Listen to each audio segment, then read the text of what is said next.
Mom, Dad, Grandma, and Grandpa, they all know that money is important, but they all talk about it differently.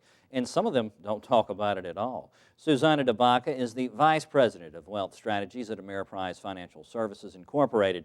I spoke with her about money finances and how different genders and generations deal with it. It's time to talk about money matters with financial expert Suzanna Bacca. Suzanna's with Ameriprise Financial Incorporated. Suzanna, thank you so much for taking time to talk with us today. Thank you. It's my pleasure. Now, over at Ameriprise, you guys have conducted a big study. You learned a lot of things about men and women in the different generations and how they feel and think and talk about money. Tell us a little bit about some of the things that you found out. Well, you're right. We did this big study looking at the three generations of Americans, boomers, their parents and children, to see how they think, talk, and act when it comes to money.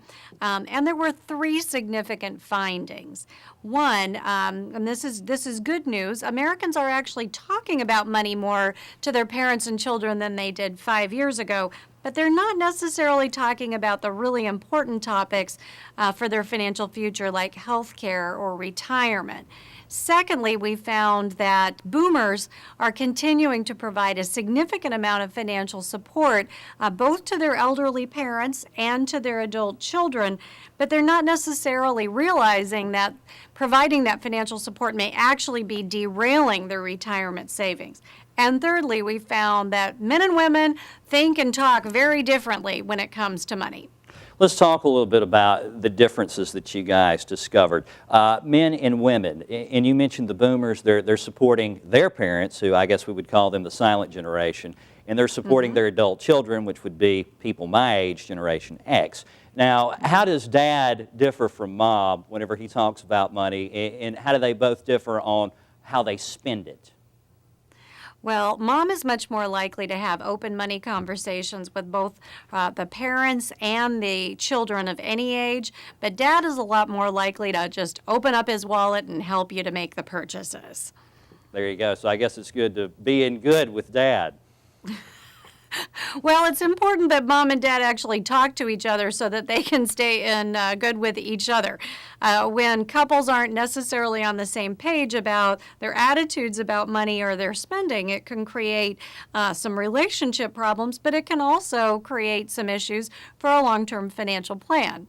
Let's talk a little bit about the relationship issues that it can create between Mom and Dad. What role does money play in that, and how they communicate it?